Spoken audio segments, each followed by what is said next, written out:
Dear students, good morning. Let us start the discussion on today's newspaper, that is 12th June 2018.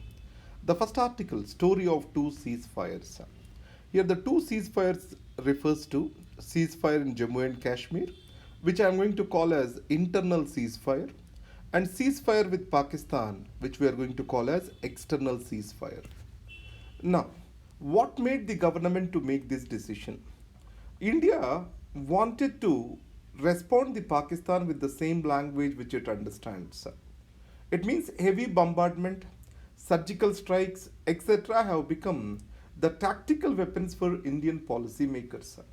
It did not give any rewards for India and it has further complicated the situation. And coming to Jammu and Kashmir, the heavy action taken up by the Indian armed forces finally led to increased recruitments. And also from Pakistan side, there is an increased infiltration. So in this context, Government of India wanted to tone down its operations. But there are three things that we need to take into consideration. Ceasefire agreement with Pakistan have to be formally agreed on and it has to be written onto the paper.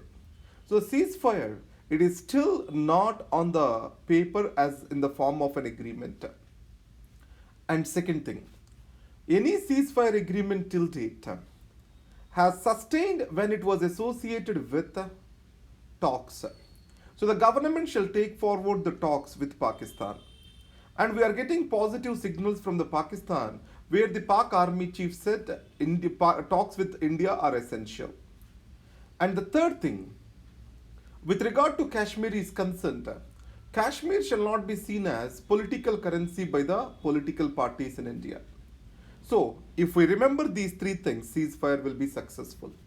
Now, let us compare this ceasefire with Nagaland. The strong civil society in Nagaland, it has facilitated the sustenance of the ceasefire agreement there for more than 2 decades. So, people acceptance of ceasefire and popular pressure over the extremist elements will help this ceasefire to continue. So these are the 4 points which you need to carry home. And other points are related to politics and we need not touch into that. AI Garage. This is about artificial intelligence and its role in Indian development. You know that India is the biggest beneficiary of first IT revolution.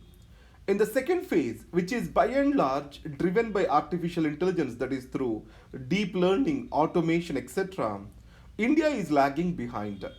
There are two major reasons for this. One is human capital, and the second is data. So, the AI is based on learning by the computers based on the reliable data. So, government data is not very accurate and reliable in India. And human capital, so it is not nurtured for the second phase IT revolution. So these two things have made India to lose the race. Now, Niti Aayog has produced a new paper, which is approach paper on this particular artificial intelligence. This approach paper did not talk about the financial allocations, but it has mentioned about organizational structure. An innovation ecosystem, especially technology-based innovation ecosystem, shall be ready to understand the failures too. So, in this context, the startup ecosystem in India is not geared up for failures. That is the biggest challenge we need to overcome. And the second aspect, Niti Aayog approach paper is able to provide a basis for thinking, but it is not comprehensive. And third thing, if we have to start this, a startup ecosystem has to be strong. Though stand-up startup like these programs have started, but the ecosystem is not complete. Again, for a country such as India, which has to generate employment, is AI is not going to going to create threat to our jobs, right? Do we need to encourage AI in India? So these are fundamental level questions which you need to think on. But technology no one can stop. It's going to rule. Obviously, it is better to gain out of the technology. So technology is expected to create new types of jobs. So we need to, train our human resources for this. India redefines its regional role. So this article is about Indo-Pacific. You know that India recently participated in Shanghai Cooperation Organization and it has become its member.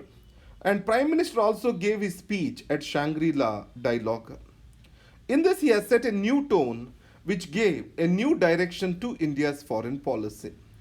And he intended to signal all the major countries that India do not like to be a member of a closed group.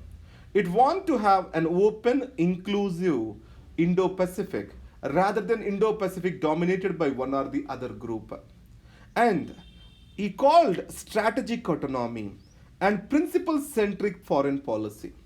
It means that India will not bow down to the pressure of any superpower. And it does not mean India will be silent in the Indo-Pacific. And it will strive for open and free Indo-Pacific. And the foreign policy of India with regard to Indo-Pacific will not be centered around China. So obviously, as two rising powers are there in one single region, conflict is expected. But we don't frame our foreign policy from the lens of China.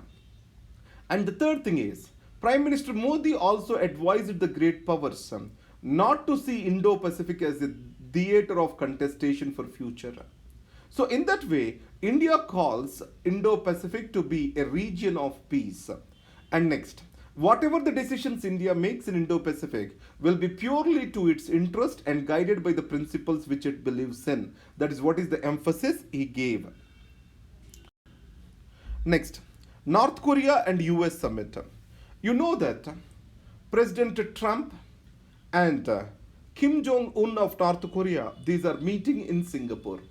So in this meeting, what are the things which they are expected to talk about? One is denuclearization of Korean Peninsula. Mr. Trump has clearly stated that the denuclearization has to be complete, irreversible. It means that any sanctions against the North Korea, if they have to be lifted, denuclearization is the first free condition. For Kim, the denuclearization has to happen in a phased manner and it has to be supported by the lifting of sanctions. And second thing, US has proposed for Libyan model, but a regime that fears for its security, Libyan model is a bad example. Once the deterrence, nuclear deterrence is done away with, Libyan leader Gaddafi was killed in an unrest. And obviously that is going to be a red flag to the Kim Jong-un because Mike Pompeo and John Bolton have proposed for this and North Korea has strongly resisted it. And the third point over here, we need to talk about Moon Jae-in, the South Korean president. So this person has played a strong role in this reapproachment to happen between US and North Korea. Surprisingly, Japan is totally absent from this dialogue because it has played an important role in the Korean Peninsular history till date. Finally, what we can say is this. So Korea, which follows Tao Sun's philosophy, respects elders. So Moon Jae-in is the person who has to be given all credibility for the success of this summit. And let us see the outcomes of this summit. Keeping friends close. Coalition Dharma. This is what is the word Prime Minister Manmohan Singh has frequently used. In the process between the coalition partners, there has to be give and take. And if one party is acting as a senior partner, obviously it creates the trouble to the others. So coalitions are not just numbers. They are also force multipliers. Let's take in Maharashtra, if Shiva Sena goes to elections alone, obviously it is going to divide the common voter base which Shiva Sena and BJP enjoys. And that is going to do more harm to BJP, which is having national aspirations. The same case will be with the Punjab. If BJP talks about Hindutva there, then it's going to be against to the interests of the Shiromani Akali Dal. So in this context, the coalitions shall not be just seen as matching of numbers.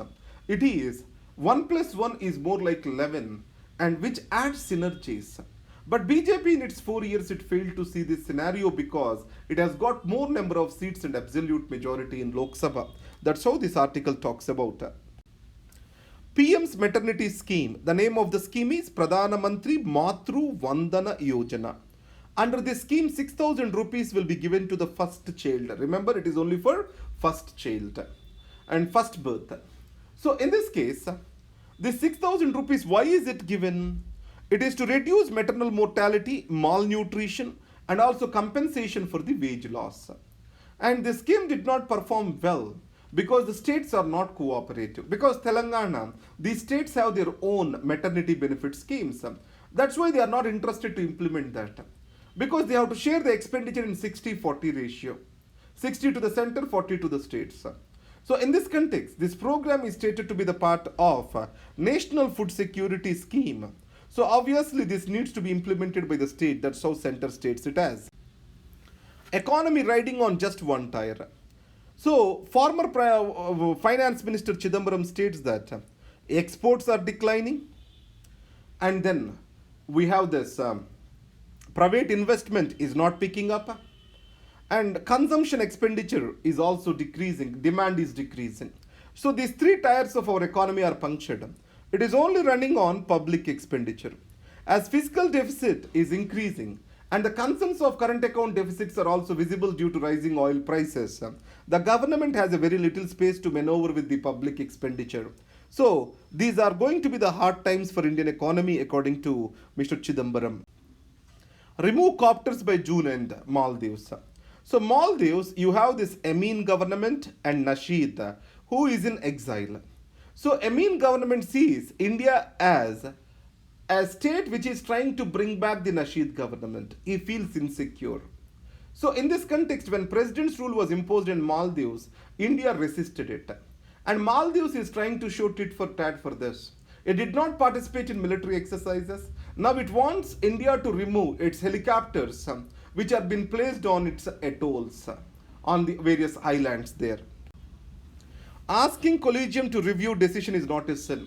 So it is in the case of KM Joseph case, the government has sent back the recommendation of the collegium. So here I am more interested in the point which Mr. Prasad was talking. That is, an All India Judicial Service exam will be undertaken to appoint the judges to the lower judiciary. It is meant to improve the quality of judiciary. That's what he was talking about. Because All India Judicial Services, they are mentioned in our constitution, but it was never implemented. Shanghai Cooperation Organization can be a vehicle to better India-Pak ties. This is what Wang Yi, the foreign minister of China, talks about. The Shanghai Cooperation Organization can act as a bridge to create goodwill between India and Pakistan. And in yesterday's meeting, President of Pakistan and Prime Minister of India shook hands with each other, and it is an indication that they are willing to talk. And finally, I gave you the notes which will be available to you at laix.in/civilsprep. Thank you very much and all the best.